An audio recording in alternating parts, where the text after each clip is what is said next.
In 2007, the quiet town of Ash Grove was rattled by the disappearance of 14-year-old Kevin Mallory, a lanky, curious boy with a bike always covered in mud and pockets full of rocks he deemed lucky.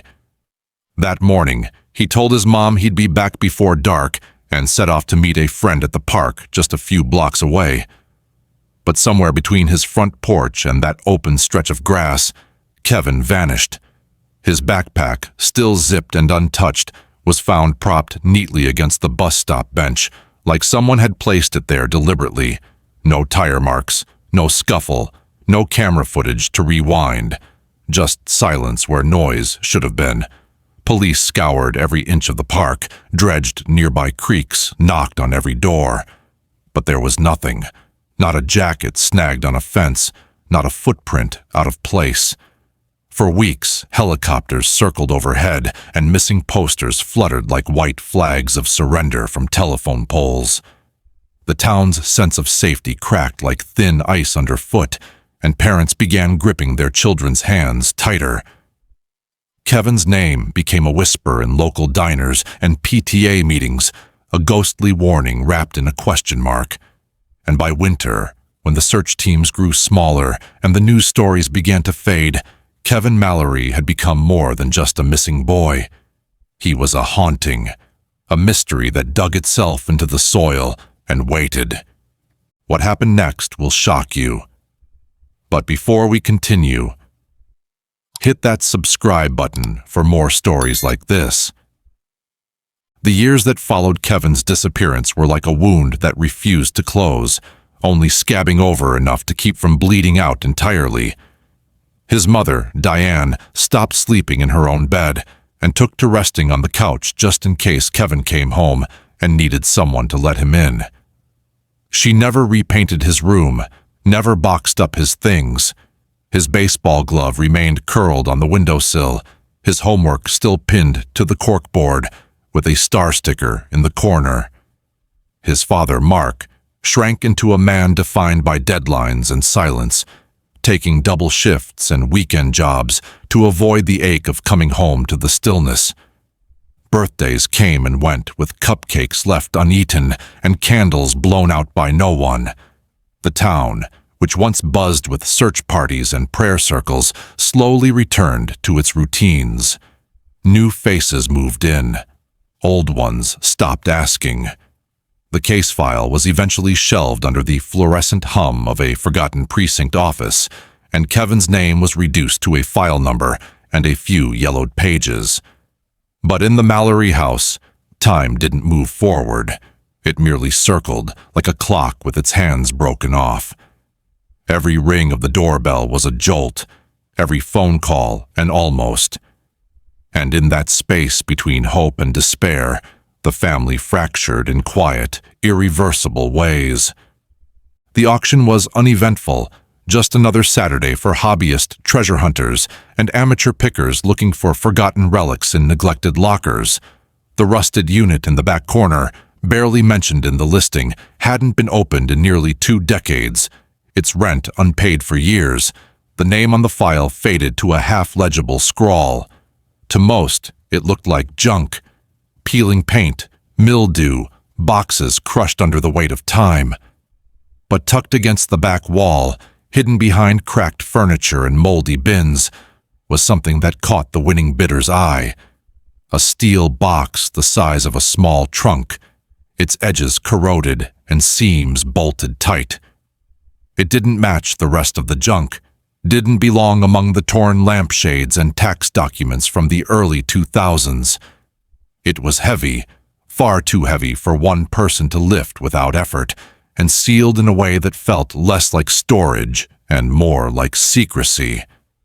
The man who bought the unit, a retired mechanic named Vince, assumed it was maybe a gun safe or old tools locked away and forgotten, but even as he loaded it into his truck, there was a weight to it that went beyond steel and bolts, a sense that this box hadn't just been stored away, but buried.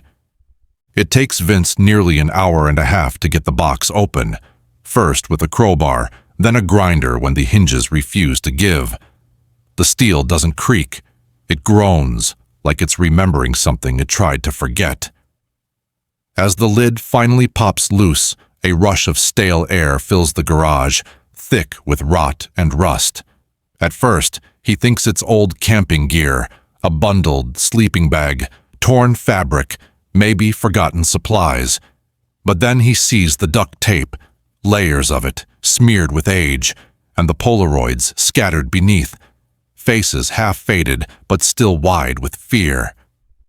One shows a boy, young, brown-haired, wearing what looks like a middle school jacket from the mid-2000s, and then Vince sees what the sleeping bag is wrapped around. Bone, thin and small, protruding from the folds like brittle branches. He doesn't touch anything else. His hands tremble as he stumbles backward, phone already in hand, calling the police with a voice barely his own.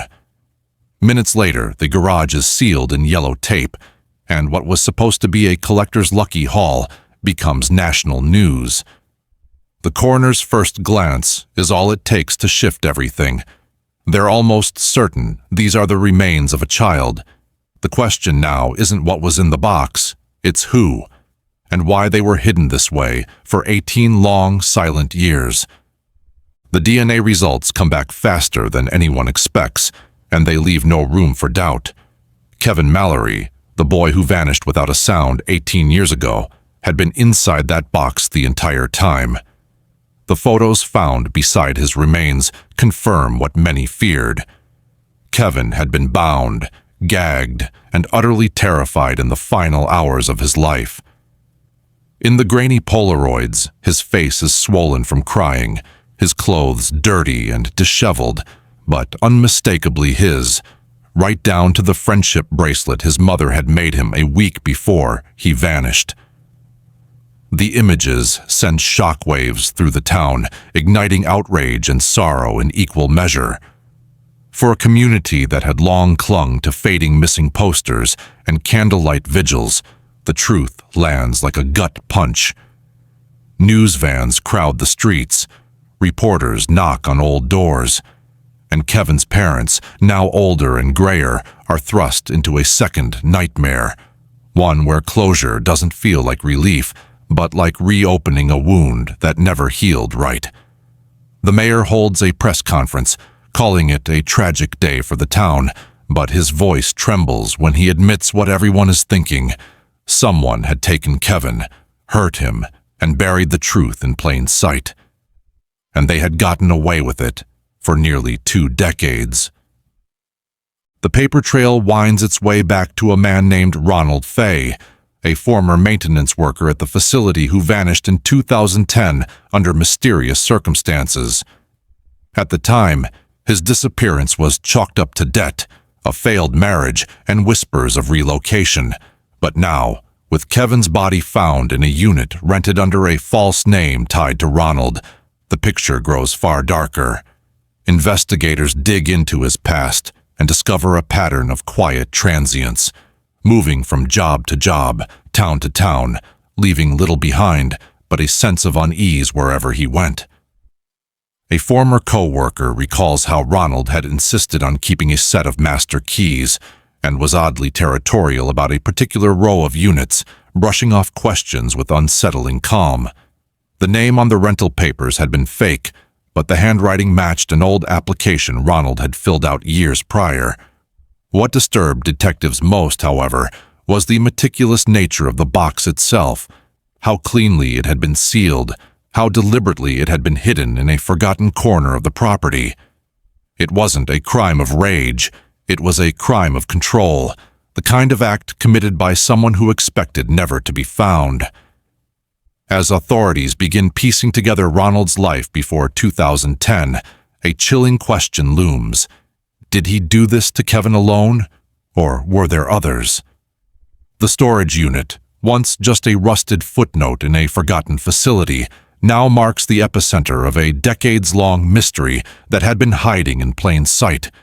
In a chilling twist that tightened every parent's chest, investigators expanded their search into Ronald Fay's former home, an aging, dust-slicked rental on the outskirts of Eugene, And what they uncovered turned suspicion into something far more terrifying. Buried beneath the floorboards of the basement was a box of keepsakes.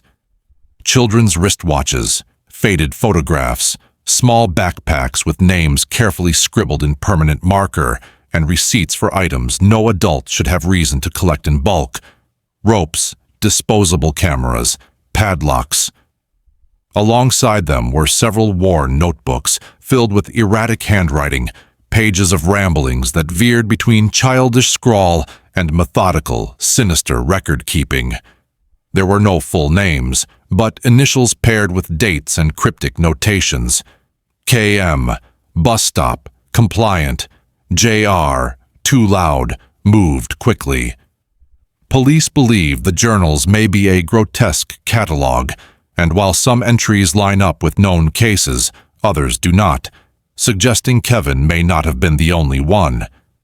The evidence, carefully hidden yet clearly preserved, wasn't just a record of obsession. It was a window into a mind that had lived among others for years, unnoticed, undisturbed, and perhaps unchallenged. Local authorities, rattled by the scope, called in federal support, opening cold cases from multiple counties. It was no longer about one boy in a box. It was about the possibility that Ronald had turned basements and back corners into unmarked graves, trophies into silence, and time into his only accomplice.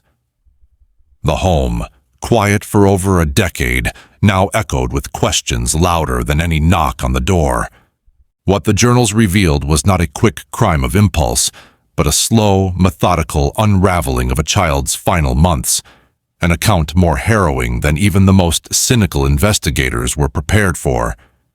Kevin, it seemed, had not died in 2007, as many had long feared, but had been kept alive, hidden, silenced, and monitored like an experiment behind steel and cement.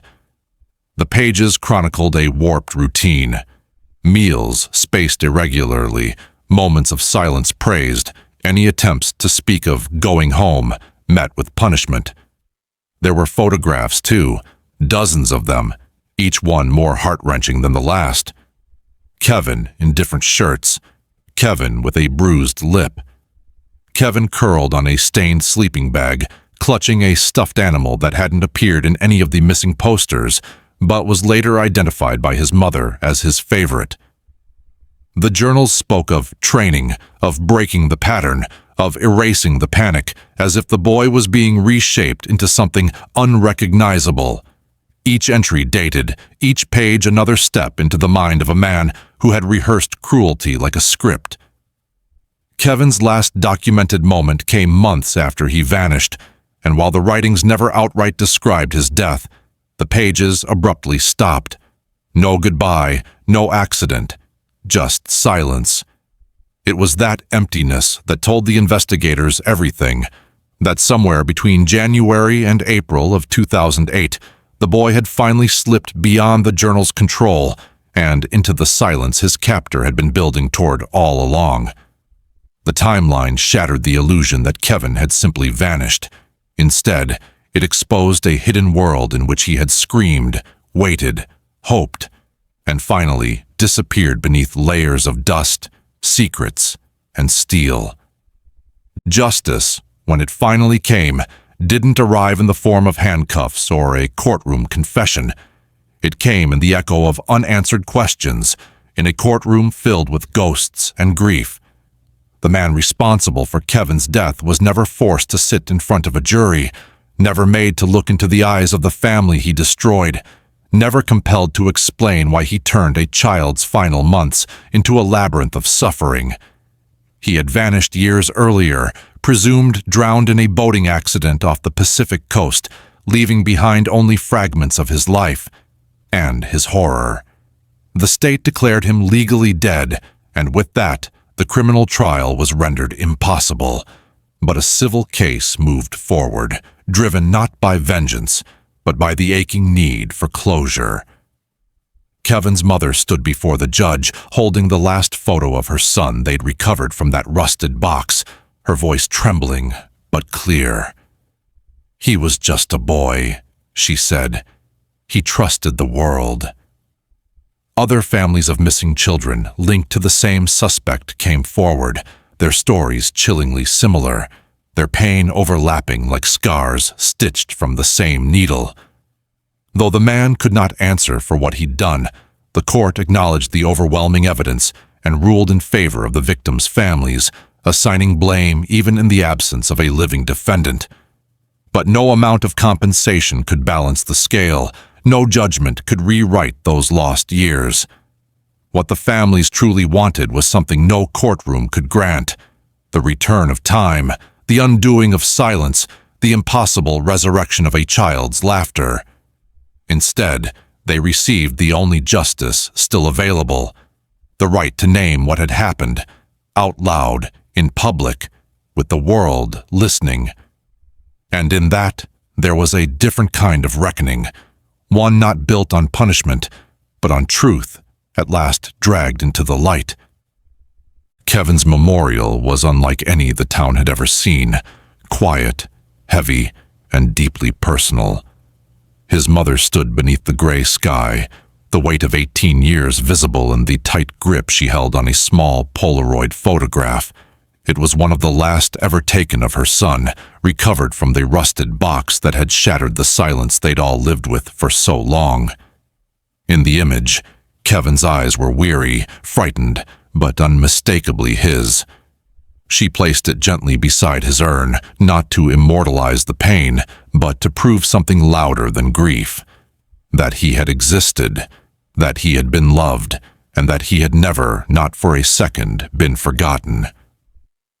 The town watched in reverent stillness as the storage box, the very one that had once served as a container for tragedy, was sealed again, not with duct tape and fear, but with bronze bolts and intention. It was lowered into the ground beneath a new fountain built in Kevin's name at the center of Willow Creek Park. Water trickled gently over its surface, the sound mingling with the hush of visitors who came not to gawk, but to remember. Children now played just yards away, laughter weaving through a place once paralyzed by dread. Kevin's memory, once confined to a missing person flyer, now pulsed through the heart of the community. And for his mother, that quiet ripple in the water was enough to feel his presence without the ache, to let go of what couldn't be changed, and to hold on to the only truth that mattered: that, in the end, Kevin came home.